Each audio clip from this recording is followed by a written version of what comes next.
어, 2학기는 독서죠. 그러면 당연히 이번 여름에 뭐 물론 수능 훈련이긴 하지만 독서를 좀 중점으로 해야 될 것 같습니다. 다만 그 교재에는 독서 2개, 문학 2세트가 담겨 있기 때문에 이것만 하기엔 좀 부족하죠. 그래서 오늘 독서 지문 추가로 3개 더 가져왔고 재작년은 아니었는데 작년은 안 그랬는데 재작년 같은 경우는 여러분들 학교 2학년 그때는 독서와 작문이 아니라 독서라는 과목이긴 했지만 어쨌든 뭐 똑같거든요. 그때 뭘 하셨냐면 그해 수능 특강에 있는 지문들을 하셨거든요. 그래서 오늘 이번 여름 때는 그러니까 이번 이제 2학기 내신 대비 전까지 이 독서 문학 훈련할 건데 추가 독서 지문들은 2학기 내신을 대비하는 의미로도 쓰는 겸 해서 올해 수능 특강에 있는 독서 지문들을 좀 같이 볼까 합니다. 3개씩 정도 더 볼까 해요. 그래서 총 5지문, 독서 지문 5개, 그리고 문학 2세트 요 정도로 우리가 훈련을 진행하도록 합시다. 주간 과제 하는 거를 안내를 해드려야 될 분이 있구나.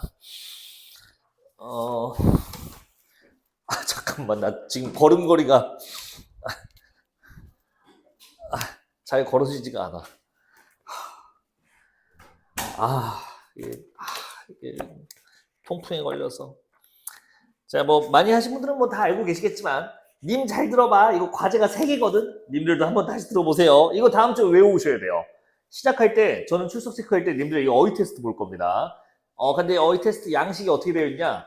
맨 뒤에 보면 님만 설명드리면 돼. 맨 뒤에 어휘 테스트지 있거든. 이렇게 나와.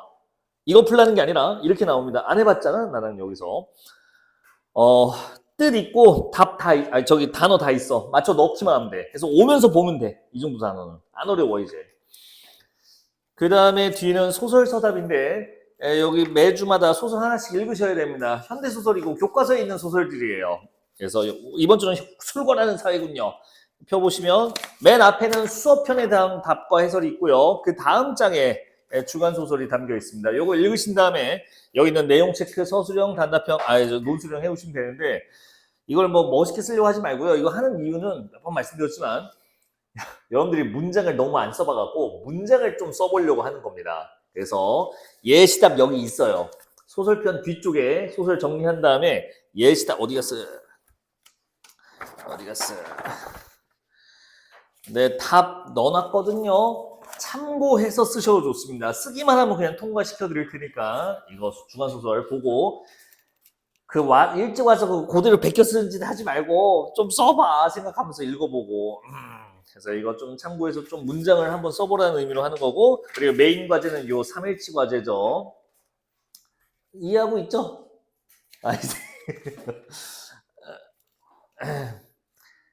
야, 그래서 어휘 외우고 소설 읽고 이거 채워보는 거야. 그리고 이거 3일치 과제라고 있어. 하루에 3지문씩 풀게끔 되어 있어. 지문 문제 있어. 근데 문제 아래 미션이라는 거 달려있는데, 여러분들 이거 풀지 말라고 했지, 미션은.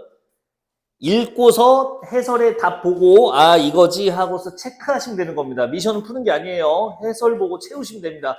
뺏기라는 게 아니야. 읽고 바로 맞는 답을 맞구나 하고 채우라는 겁니다. 그런 식으로 하루에 3세트씩 준비되어 있으니까 3일치 과제 해오시면 되고요. 답과 해설은 여기 다 있습니다. 소책자에. 이해하셨죠? 야, 이따 다시 설명해 줄게. 그리고 이거 어휘 테스트 점수와 함께 바로 엄마한테 이르니까 잘 해오시기 바랍니다. 자, 오늘 나갈 진도 나가도록 할게요. 일단 교재에 있는 4세트, 독서 2개, 문학 2개를 빠르게 한번 끝내보고 그 다음에 또 이제 어려운 수능 특강 독서도 보자고요. 4페이지 오시면 오늘 테마, 매주마다 읽어야 될 테마들이 정해져 있는데 오늘은 과학 지문입니다. 미리 말할게요. 쉬워요. 안 어려워요. 과학 지문에서 요구하는 것들이 좀 정해져 있기 때문에 그렇습니다. 내가 하는 말이 아니라 이번 교과서에도 실려 있더라고요. 정확히는 이렇게 써 있었어. 과학 기술 지문은 관계와 과정을 설명하는 글이다. 이렇게 써 있습니다. 그래서 우리가 읽어야 되는 건 결국에 이 관계와 과정이고 오늘 훈련할 거는 관계. 이게 첫 번째 지문. 그리고 과정 훈련하는 지문이 두 번째 지문. 이렇게 되어 있습니다. 관계는 2개 있었죠? 기억나시죠?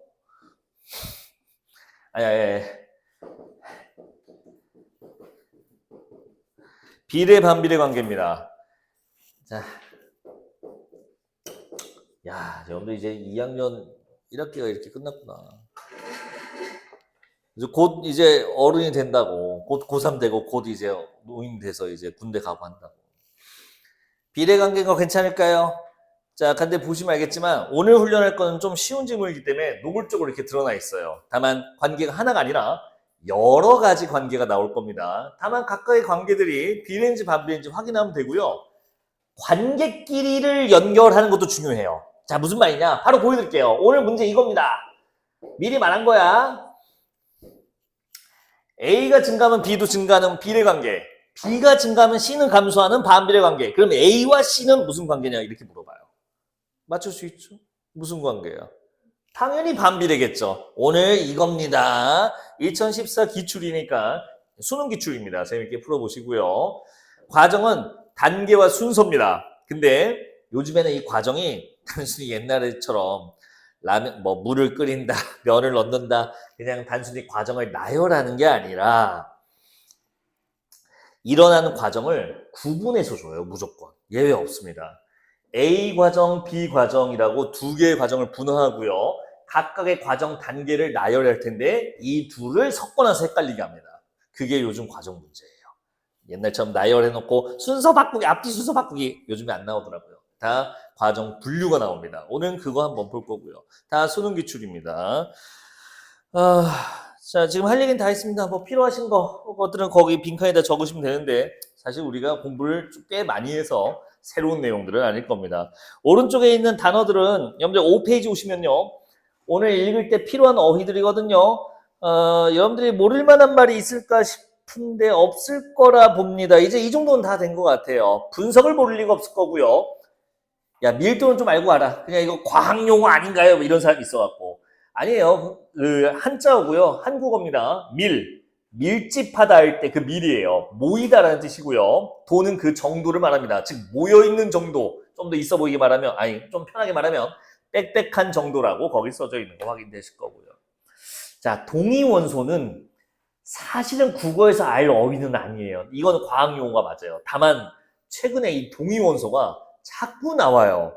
과학 지문에서 국어 문제를 풀 때 동의원소와 관련된 문제들이 심심치 않게 출제되고 있으니까 동의원소 개념 자체도 좀 알아두면 좋을 것 같습니다. 자, 알고만 계세요. 원자 번호는 똑같대요. 원자마다 번호가 따로 있잖아요. 근데 그 안에 구성하는 질량인 숫자가 다른 원소, 그걸 동의원소라고 한다고 하네요. 이따가 보러 가자고요. 있을 겁니다. 자, 비례반비례는 방금 한 얘기니까 넘어가고 퇴적물도 알고 있죠. 쌓인 거고요. 퇴돼서. 자, 용해는 고체가 액체가 되는 겁니다. 됐을까요? 휴. 아래 문제 유형도 미리 파악하는 거 넣어놨는데 굳이 지금 안 보고 바로 문제로 보도록 합시다. 자, 여러분들 바로 그냥 질문으로 들어가죠. 6쪽 올게요. 아까 말했다시피 2014 수능 기출이고요. 비례관계가 연달아 나오기 때문에 그 연달아된 비례관계를 캐치하는 게 핵심입니다. 3번 문제가 딱 봐도 어려워 보일 텐데 2번 문제 오답률도 생각보다 높아요. 세 문제 푸는데 일단 시간 드리도록 하겠습니다. 6분 어때요? 넉넉하죠? 한 문제당 2분이면 6분 일단 제드릴 테니 같이 봐도 될까요? 짜잔! 자네는 나랑 처음 하지 독서 수업을. 고인물들은 대충 다 알 텐데 제가 말하는 주제는 그 주제가 아닙니다. 뭐 교과서나 여기 출제자가 내주는 주제를 말하는 게 아니라 제가 말하는 주제는 이 글의 내용 전체를 관통하는 처음에 알려주는 텍스트를 말합니다. 독서 지문을 잘 읽는 사람은요, 맨 처음에 이거를 잡고 시작해요. 그러니까 이 사람이 나 뭔 얘기 할 거니까 그런 줄 알아라고 할 텐데 그때 이 얘기들을 하시겠군이라고 캐치해 놓는 겁니다. 그럼 뒤에 나오는 정보들이 이게 무슨 얘기들이야가 아니라 그 얘기 할 때가 됐군 하고 순차적으로 받아들여져요. 자, 몇 개일까요? 일단 하수. 주제가 뭔가 할 때 빙하여 하수. 아무 의미 없습니다. 빙한 건 개나 소나 다 알아요. 유치원생도 합니다. 1문단 3줄이네요. 1문단 3줄을 읽었을 때 이 사람은 빙하에 대해서 뭔 얘기를 하겠구만. 이 순서로 라고 다 예상이 되거든요. 자, 첫 줄 보시면 남극의 빙하는 과거 지구에 여기요. 대기 성분과 기온 변화에 대한 자료를 담고 있다. 네, 이 글은요. 빙하에서 뽑아낼 수 있는 과거의 대기 성분 맞나요? 아우, 다리야. 대기 성분, 그리고 기온 변화. 다음 주 가보니까 과학자들은 빙하를 분석하면서 지구온난화 등, 지구온난화 얘기도 하려나 봐요. 이거랑 관련이 있겠지. 자, 여기까지. 그래서 이 글을 읽을 때 여러분들이 뭘 준비하고 이 문장에 들어가야 되냐. 대기 성분 얘기하겠구만. 그 당시 지구가 대기가 어떤 성분으로 되어 있는지 그 얘기를 할 시간이구만이라고 생각하고 있는다면 이 문단에 있는 내용이 낯설지가 않습니다. 뭐 눈이 쌓여서 뭐 점점 쌓여서 밀도가 높아진다 뭐 이런 얘기를 해요. 근데 우리는 이걸 인지하고 있는 상태, 즉 대기 성분을 한다는 거지라고 얘기하고 있다면 저 클라트레이트 수화물이란 말이 아주 반갑게 느껴질 겁니다. 클라트레이트 수화물 설명이 심상치 않잖아요. 뭐라고 써 있어요? 고압과 저온의 조건에서 물 분자가 결합하여 생성된 빈 공간에 메탄, 이산화탄소, 질소 등 분자량이 작은 기체가 들어있는 결정체라고 되어 있는데 이미 준비한 사람들은 이게 뭔 말인지 알죠? 메탄, 이산화탄소, 질소라는 그 당시에 대기 성분의 정도, 얼마큼 들어있는지를 알 수 있겠군이라고 추론이 가능하게 됩니다. 굉장히 간단해집니다. 그래서 이 문단 내용이 뭐냐? 빙하 속에는 대기 성분이 들어있는데 바로 이산화탄소, 메탄을 질소까지, 이산화탄소, 메탄, 질소 같은 성분의 농도를 알 수 있다면서 이 문단이 끝나게 됩니다. 자, 여기까지 괜찮을까요? 그럼 이 문단에서 읽어야 될 단어는 뭐였어요? 농도예요. 이게 끝이에요. 이미 대기 성분 얘기는 하고 왔다고. 이산화탄소, 메탄이라는 것 뽑아내고 그거의 농도를 알 수 있다. 여기까지. 자, 그럼 이제 뭐 나올 차례예요? 다음 문단은. 정해져 있잖아. 기온 변화가 나타나야 된다고. 그러면 이제 3문단을 쓱 읽어가면 첫 줄이 아주 반갑게 보여져요. 3문단 첫 줄 보세요. 이 얘기가 왜 나올까? 준비된 사람하고 준비 안 된 사람은 이 얘기를 읽을 때 정보 수용량이 달라요. 내가 읽어볼까요? 그러나 빙하 속 기포대의 대기 성분 정보를 통해 대기 성분 이렇게 확인했지. 근데 그것만으로 그 당시에 기온을 알아내는 데는 한계가 있다. 즉 기온 변화를 알기 위해서는 이 대기 성분 농도만으로 안 된다 이런 얘기였던 거예요. 아니 평소에 춥다고 하시더니만 앞에서 그냥 정신 사납게 그냥 뭐 더우니까 할 말은 없네요. 추우면 말해 다시 꺼줄게. 왔다 갔다 힘들어 죽겠네. 여러분들 그 아까 살짝 말했지만 통풍이 와갖고 자 이거 고민이다. 몸이 고장 나갖고 이제 어떻게 하냐. 여기서 가는겨. 병원 간다고 오해 없으시게. 내가 이게 네 번째인 거 오는 거거든. 첫 번째 왔을 때 뭔지 몰라서 그 맨소 뭐지? 그거 타박상이 묻힌 그거 있잖아. 물파스 발랐거든. 근데 계속 안 나와서 이제 외과에 가니까 통풍이시네요 했더니 주사기를 넣더니 막 뽑아 여기서 막 염증을. 이게 뭐야 했더니 이게 염증이에요 막 보여주더라고. 그래서 이걸 왜 보여주면서 그래서 이게 뭐냐 했더니 그때 알았지. 유리 같은 게 발에 생기는 거래요. 이런 관절에. 그래서 내가 움직일 때마다 그 유리가 이제 내 살을 찔러서 염증이 생기는 거지. 왜 생겨요 하면 요산이라는 게 높으면 생긴답니다. 그래서 그 다음에 또 이제 그 사람이 이제 잘 가래요. 정형외과를 갔었는데 다 나으셨대. 잘 가래. 그래서 고맙습니다 하고 갔지. 살다가 보니까 다음날 아침에 또 아픈 거야. 근데 그때랑 통증이 똑같아. 그래서 이거다 해서 바로 갔지. 그랬더니 거기서 뽑더라고. 그래서 그래서 세 번째 걸렸을 때는 이제 전문 병원에 갔어요. 이 통풍 전문한 병원. 그러니까 거기는 계속 지금처럼 치료하시면 평생 이직거리 일어날 거래. 그걸 어떻게 해야 했더니 약을 먹으래. 평생 약을 먹으면 된대. 뭐 어떻게 해? 그래서 먹었지. 괜찮더라고. 근데 이제 우리 샤머니즘의 일각에 있는 우리 원장님께서 내가 먹는 약이 늘어나는 걸 별로 안 좋아하시더라고. 내가 혈압약도 먹고 막 이것저것 먹으니까. 그래서 안 먹을 수 있어서 안 먹으면 안 되냐. 그래서 그래. 그래서 그냥 내가 안 먹었거든. 바로 그냥 천벌. 여러분들 의사 선생님 말 잘 들으세요. 바로 이렇게 됩니다. 내일 가야 됩니다. 반성하면서 선생님 죄송합니다. 제가 약을 그동안 안 먹어서 또 한 소리 하시겠지? 무서워. 또 주사로 미안합니다. 뭔 개소리 하고 있었지? 자, 기온 변화할 차례입니다. 그리고 이제 아까 우리가 살짝 맛봤던 동위원 소비가 튀어나오는데 휴, 전혀 좋을 거 없습니다. 어차피 이런 전문 용어들은 국어에서 요구하는 게 아닙니다. 우리는 과학 지문을 읽고 있잖아. 이 동위원소비인가 뭔가 뭐 원자량 16, 뭐 18 이게 뭔지는 잘 모르더라도 믿음이 있어야 돼요. 과학 지문이지? 나한테 관계를 물어볼 거지? 관계 어딨지라고 참고 읽으시면 저 뒤에서 짜잔 하고 알려줍니다. 체크되어 있나요? 산문단 밑에서 두 번째 줄입니다. 여러분들 다음 주 웬만하면 빔으로 수업할게요. 저도 샀어요. 빔 쏠 수 있는 미니 PC를 샀어요. 알리에서 샀어요. 다음 주 세팅해 볼게요. 이번 주만 내가 이렇게 말할게. 자, 산문단 밑에서 두 번째 줄이요. 따르면 찾으셨나요? 산소 동위 원소비의 증감은 기온 변화와 거의 정비례. 됐습니다. 기온 변화 관계 찾았습니다. 정비례네요. 누구랑? 산소 동위 원소비. 아유 귀찮아. 산소 동위 원소비. 됐죠? 탄소 동위협이랑 기온 변화랑 정비례다. 정비례는 오를 때 같이 오른다. 즉, 이 동위 원소비가 높으면 기온은 높아진다. 이렇게 할 수 있겠네요. 자, 일단 여기까지. 이제 다음 문단 뭐 나올 차례야. 1문단 분명히 얘기했다니까. 지구온난화 같은 문제 얘기한다고. 그래서 마지막 문단 첫 줄 읽으시면 빙하에 대한 최근 연구는 산소 동위 원소비뿐만 아니라 이산화탄소나 메탄의 농도 변화도 기온 변화와 밀접한 관계가 있음을 보여준다.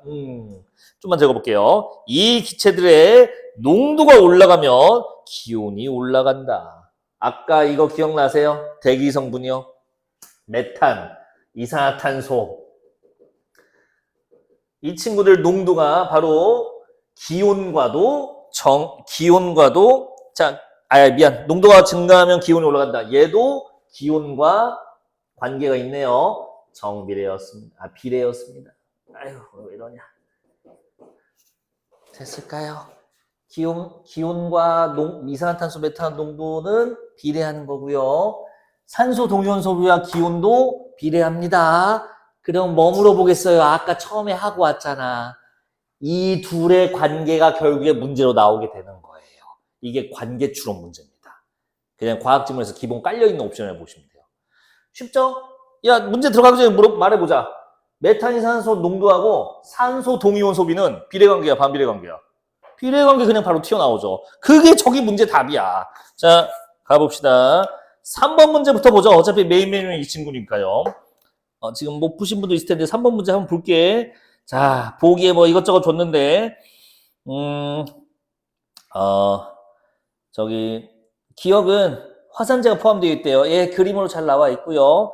니은 보니까 표층 부분의 눈의 밀도는 0.3g 슬래시 세제곱미터. 3은 저 제곱입니다. 내가 못 넣었어요. 세제곱 센티미터. 잠깐만요. 밀도는 한 번 언급되거든요. 지문에서. 이 문단 초반에 있었습니다. 아래로 내려갈수록 밀도가 높아진다고, 증가한다고 써져 있었습니다. 이 문단 첫 줄에 있었네요. 그리고 디귿이요.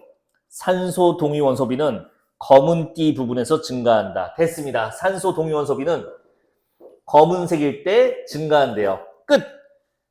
검은색일 때 메탄 이산화탄소 농도는 어떻다는 거야? 다시.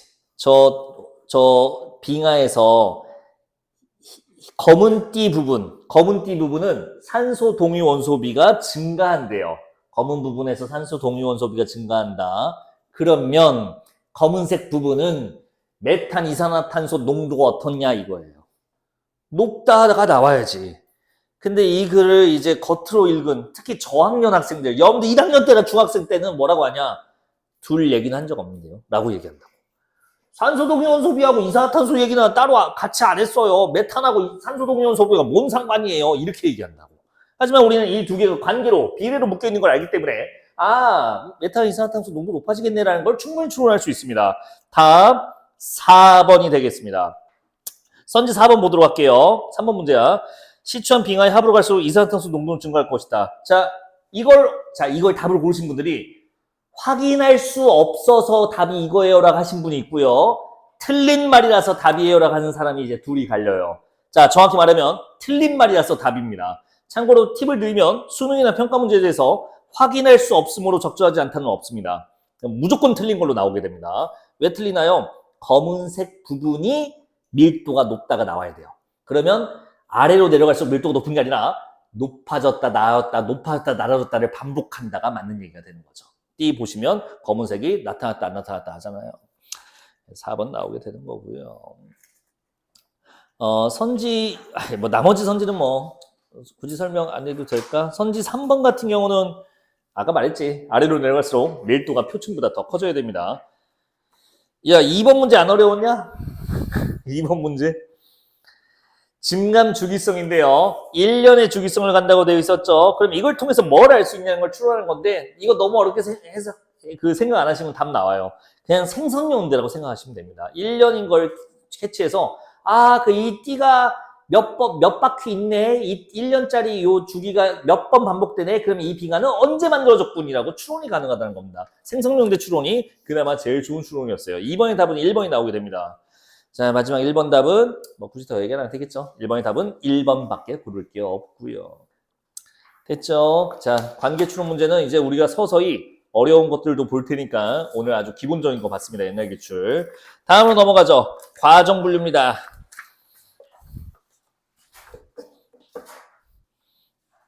조금 더 어려울 것 같긴 하지만 아닙니다. 분화된 정보, 과정이 서로 다르게 나와 있는데 이 두 개를 나눠서 보면 돼요. 여기서는 이거 저랑 같이 훈련하신 분도 있을 텐데 서술 기준 틀이 도움이 됩니다. 그러니까 무슨 말이냐? 우리 오랜만에 독서하니까 이론들이나 조금 한 번만 볼까요? 이거 맨날 이거 원장님 짜장면 얘기한 거. 봉수는 남자고 석사졸이고 내세울 게 진짜 몇 개 없네요. 롤 다이아다. 황수지는 골라보세요. 네가 고를 게 아니라.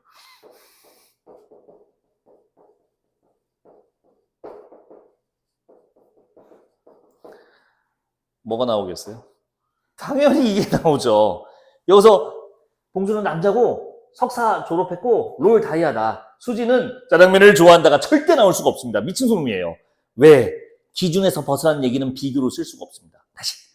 분화된 정보는, 분류된 정보는 기준에 맞춰서만 얘기할 수 있지 그 말이 벗어나면 유치원생 말투입니다. 안 돼요. 불가능해요. 그거는 어색한 글이 됩니다. 그리고 그런 거는 당연히 여러분들 시험지에 올라오지 않아요.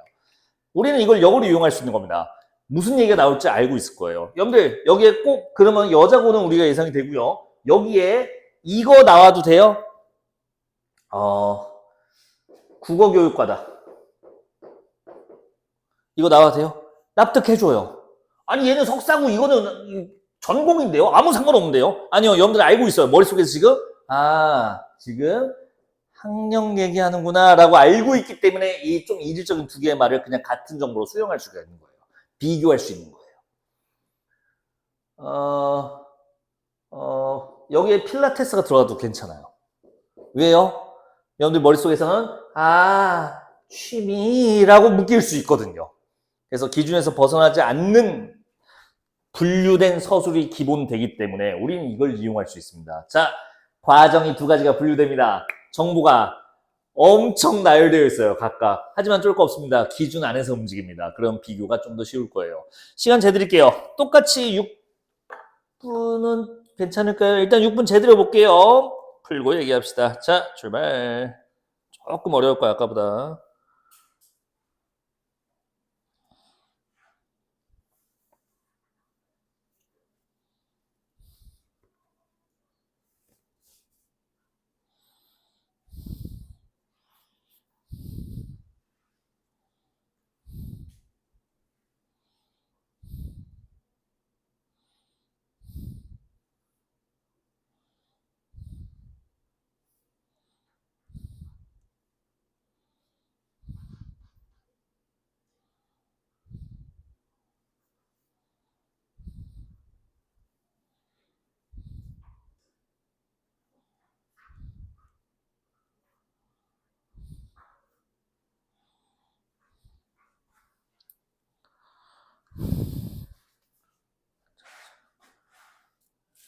안녕하세요. 다들 잘 푸셨나요? 그래.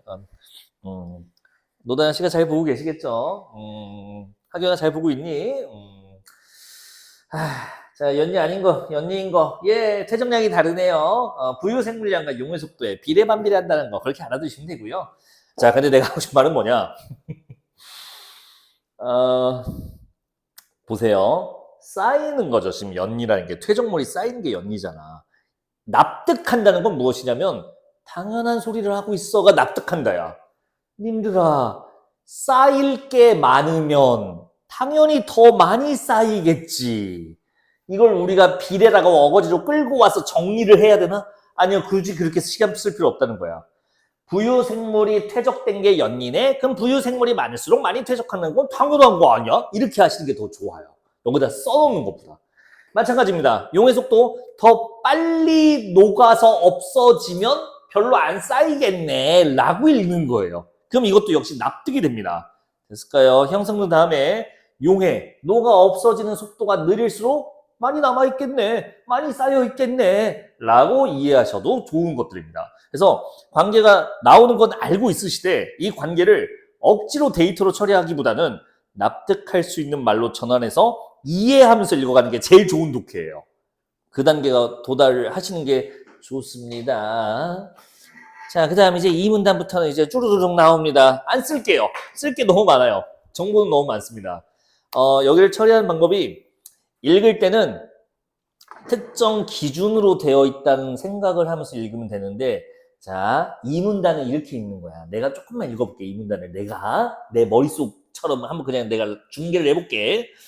코콜리스나 유공충 뭐야 과 같이 탄사명으로 구성된 석회질 생물체 잔해가 적어도 30% 이상 포함된 퇴적물 석회질 연리.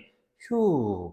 그러면 지금 읽은 거는 석회질 연리가 지금 분류가 됐는데 석회질 연리란 친구의 구성 요소를 설명했군.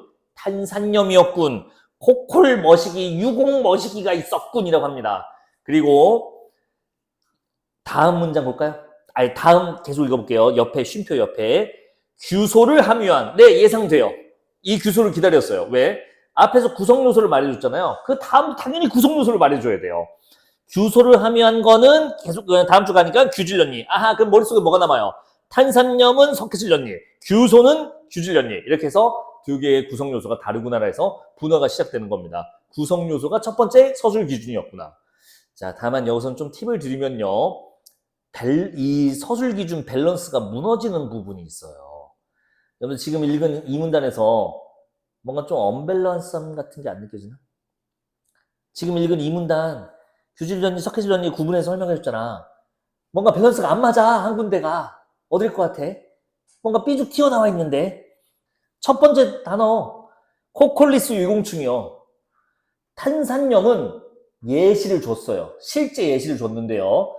규소는 따로 예시를 주지 않았습니다. 밸런스가 조금 어긋나 있죠? 이건 뭘까요? 문제 내겠다는 겁니다. 저 코콜리스 유공충은 답일 수도 있고 아닐 수도 있지만 무조건 등장합니다. 선지에. 이렇게 되어 있어요. 기준에서 벗어난 밸런스가 벗어나서 정보가 좀 더 있는 거는 무조건 어딘가 선지에서 나오게끔 되어 있습니다. 이런 구조가 있는 거였죠. 실제로 있을걸 없으면 안 되는데 저기 있네요. 4번 문제 선지 2번 보시면 유공충 잔해 40% 포함 이건 석회질연리. 예, 너무 괜찮은 말이 되는 겁니다. 됐을까요? 자, 3문단으로 넘어갑시다. 여기서는 이제 제가 말씀을 드릴게요. 읽을 때는 최대한 기준에 맞춰 읽되 실전에서는 우리가 이걸 쓰면서 정리할 수는 없잖아요. 그래서 제가 쓰지도 않을게요. 이걸 쓰는 건 큰 의미가 없습니다. 지금 여러분들이 다시 공부할 때 그냥 정리해 보는 거지 읽을 때 이걸 쓰면서 하라는 게 아니야. 다만 잠깐만 뭔 얘기를 했지? 지금 발이 계속 신경 쓰여갖고 내가 지금 집중이 잘 안 되는데 잠깐만 뭔 얘기를 했지? 읽을 때 기준에 맞춰서 최대한 읽되 이 얘기하려고 했어요. 위치만 기억해도 사실 괜찮습니다. 위치. 무슨 말이에요? 3문단이 석회질 연리구나. 4문단이 규질 연리구나 라고 그 각각의 형성 과정이 지금 분화되는 거를 위치를 인지하고 있으면 뭐가 좋냐? 이따 찾으러 올 때 보기가 편해요. 그래서 읽으실 땐 최대한 납득하면서 읽되 자, 다 이해하는 게 불가능합니다. 다 기억하는 게 불가능해요. 여러분들한테 방산충을 기억하라는 건 너무 가혹해요. 여러분들한테 48% 덮고 있는 걸 기억하는 건 너무 가혹해요. 그러면 물어보면 어떻게 해요? 와서 찾는 게 오히려 효율이 좋을 때가 있습니다. 이거는 그래도 길지 않아서 할만해요. 근데 나중에 하다못해 오늘 이따가 볼 수능 특강 독서만 봐도 정보량이 어마어마합니다. 찾아오는 게 오히려 나을 수도 있다. 자, 그래서 그거는 이따 또 어려운 걸로 해보고요. 일단 티 나나요? 구성요소 아까 처음에 했었죠. 여긴 3문단에 있었었죠. 그 다음에 온도가 나와요. 비교적 따뜻하고 나왔죠. 내가 안 쓸게. 깊이는 상대적으로 얕은 곳에 있답니다. 그리고 이유도 알려주네요. 깊은 곳에서는 녹아 없어진대요. 그리고 위치. 대서양 중앙 부분 동태평양. 오케이. 이렇게 되는 거고요. 자, 그럼 규준열리도 다를 바가 없을 겁니다. 비슷하게 나올 겁니다. 아하, 볼게요. 4문단 보니까 용승 현상 때문에 이러한데요. 용승한테 부유생물이 많이 서식하게 되었대요. 온도가 나오긴 하는데요. 잘 보세요. 규준연리의 온도가 규준연리 지금 생성되는데 이걸 두 군데 위치를 알려주거든요. 두 군데 온도 설명이 달라요. 잘 봐봐. 아우 힘들어. 남극 부근 나오죠. 위치 두 개 있었습니다. 남극 그리고 태평양 적도 부근. 아우 힘들어.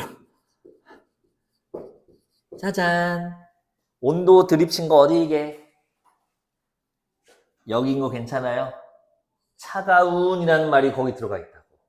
4문단 네 번째 줄입니다. 예를 들어 용승이 일어나고 차가운 해류가 일어나는 남극 부근 용승 현상으로 뭐 해서 뭐 규질연리가 심리가 나타난다. 그리고 태평양 적도 부근은 따로 온도 얘기를 안 합니다. 대신 용승 지역이라는 얘기만 합니다. 그래서 용승이라는 현상 때문에 일어나는 게 규질연리고 온도는 차가운 건 남극이고 그래서 온도에 대한 얘기는 여기만 하고 태평양 적도는 따로 안 해요. 그리고 이게 마지막 문제 푸는데 단서가 됩니다. 그래서 마지막 문제 좀 시간이 혹시라도 오래 걸리셨으면 아마 이해 개수도 높고요. 다만 힌트는 더 많이 줬습니다. 온도는 안 주는 대신 방산충 드립을 쳐줍니다. 대신 들어가는 거예요. 온도 대신. 이걸로 문제를 풀 수 있게 되는 거였죠. 자, 답 보러 갑시다. 야, 나 문학은 좀 앉아서 할게. 미안하다 이거. 아니 지금 아픈 건 아무렇지도 않아. 참으면 돼. 앉아서 하지 뭐 뻔뻔하게. 미안하다 하고서 앉아서 할 건데 내일 가서 주사 맞을 거 생각하니까 벌써 입맛이 없다. 그 주사가 좀 아파. 4번 볼게요. 뭐야 이거. 기억, 연리. 연리는 심해져 점토류의 연리가 아닌 점토를 말하는 거겠죠. 누가 더 많이 퇴적되냐. 네, 첫 번째 문제의 답은 여기서 나왔네요. 더 많이, 더 빨리 퇴적됩니다. 그래서 4번의 답, 5번. 연리가 더 빠르다. 느리지 않죠. 간단하네요. 참고로 문제는 순서대로 나오는 편입니다. 지문 전개 순서대로 보통 문제가 나와요. 나머지 선지 헷갈린 거 있을까요? 이미 다 봤던 것 같습니다. 아까 선지 2번 따로 말씀드렸었죠. 넘어갈게요. 5번 문제. 자, 이거는 함부로 상상하면 자꾸 꼬여요. 다행히 3개만 고르라고 하면 이제 보기를 보니까 그렇게 헷갈리게끔 주진 않았네요. 여러분들 답 4번 굳이 설명 안 하고 넘어가도 될까요? 연리가 어떤 유형이 있는지 석회질 규질 알려줬고요. 지리적 분포 아까 있었죠. 위치 그리고 효용성 저랑은 안 읽었지만 마지막 문단에서 알 수 있었습니다. 해양 환경 연구할 수 있다고 되어 있어요. 생성식이 없습니다. 시추 방법 없습니다. 이거 빙하에서 한 얘기예요. 다른 지문이었습니다. 자, 6번 문제 볼게요. 단서들을 좀 볼까요? 가 지점은 5,000m래요. 깊어요. 그리고 수온이 상대적으로 낮고요. 거의 끝났죠. 수온이 낮았다고 드립친 데는 한 군데밖에 없어요. 사실 여기서 답이 나와요. 자, 가는 남극 부근으로 일단 설정이 됩니다. 해수의 수지구도 활발하다는 용승운동인 거 우리 보고 왔었고요. 가는 확실하게 규질연리고요. 규질연 중에 둘 중에 어딘가 봤더니만 차가운 온도라고 굳이 얘기를 한 걸 보니 남극으로 설정해 주면 됩니다. 일단 C가 가에 배정이 되겠네요. 자, 나도 보도록 합시다. 수심이 얕아요. 사실 답이 나왔어요. 여기서. 그래도 좀만 더 읽어봅시다. 탄산염이래요. 확실하네요. 나는 바로 석회질염입니다. 그렇죠. 석회질염의 위치는 대서양 중앙 부분과 동태평양이라고 했습니다. 여기서 보니까 잠깐만. 대서양 중앙 부분. 대서양 중앙 부분이니까 B를 고르는데 지장이 없겠습니다. 잠깐만, 내가 화질이 안 좋아서 저 B 대서양 맞지? 그리고 다 지점은요, 예, 온도는 높은데, 잠깐만. 헷갈려. 탄산염. 얘들아, 내가 꼬였다. 잠깐만. 탄산,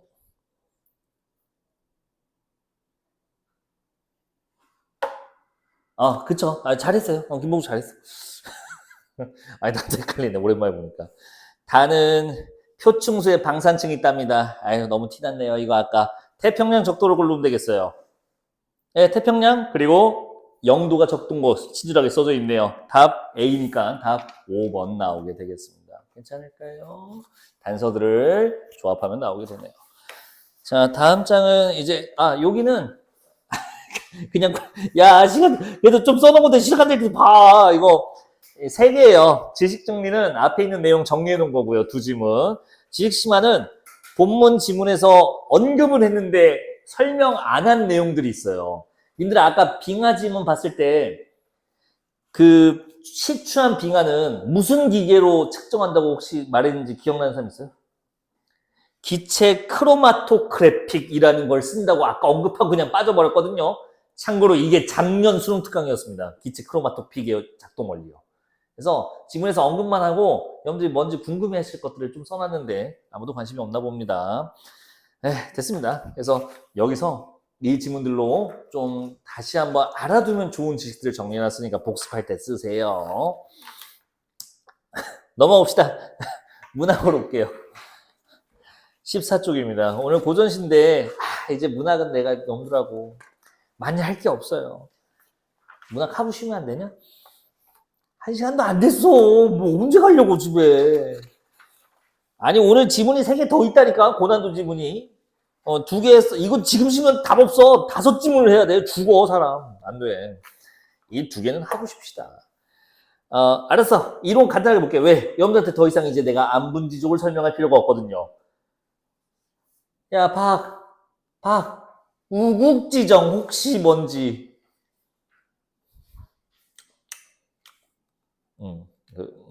우국지정.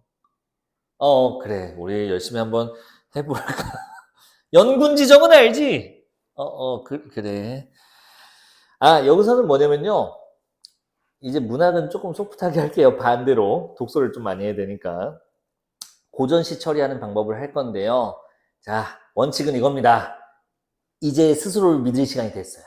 님들이 여태까지 공부한 짬밥이 있잖아요. 내가 1학년 때는 이 얘기 안 했어. 이제는 괜찮아요. 여러분들이 공부를 하고 저 열심히 안 한 것 같은데요. 아니, 그거는 상관없이 많이 노출됐어요. 고전시가 여러분들한테 많이 노출되기 때문에 여러분들이 이제 어느 정도 짬밥이 찼단 말이에요. 그러면 이제 뭘 믿으라는 거냐? 스스로를 믿으라는 게 무슨 얘기냐?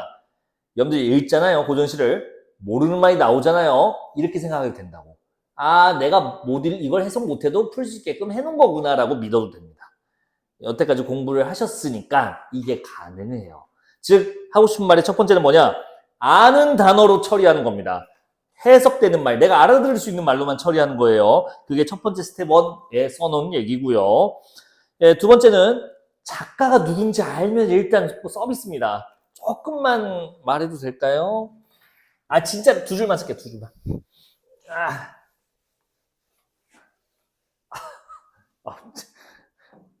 지금 아픈 건 아무것도 아니야 라는 말 취소. 지금도 무진장 아프다.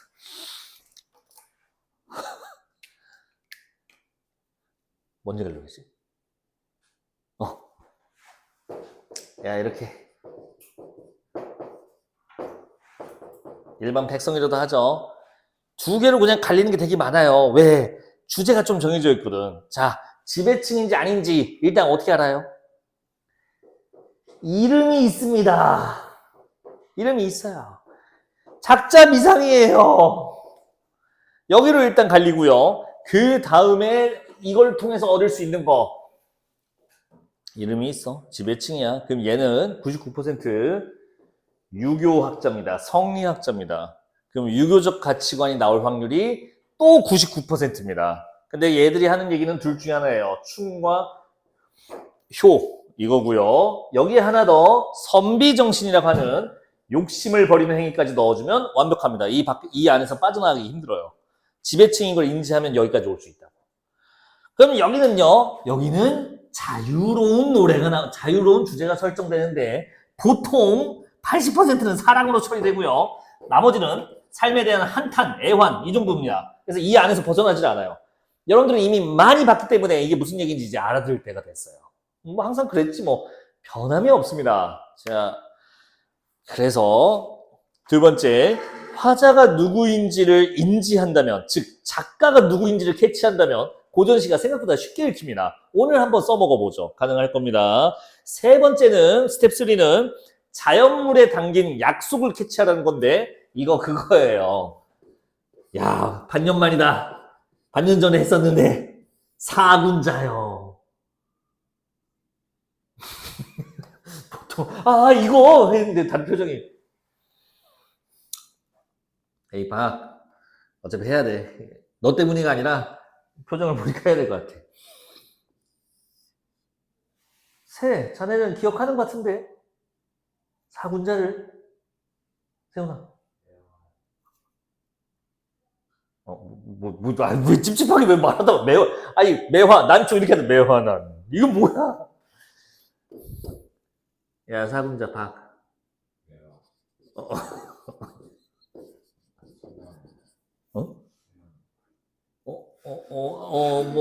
여기 넣어줄게요. 참조 대나무 네 국화까지 하면 되겠네요.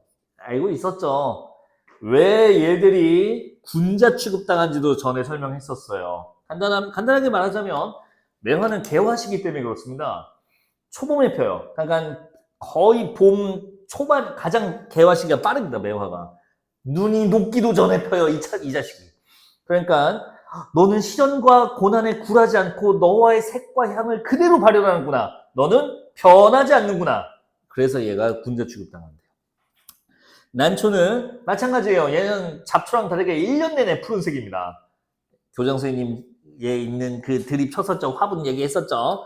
이 난초는 그리고 겉으로는 그냥 개 잡초처럼 생겼는데 그 안에는 1년 내내 푸를 수 있는 힘을 가지고 있어요. 그래서 외유내강, 선비들이 좋아하는 그런 취향을 갖고 있나 봐요. 다만 난초로 된 씨는 거의 없다 보시면 됩니다.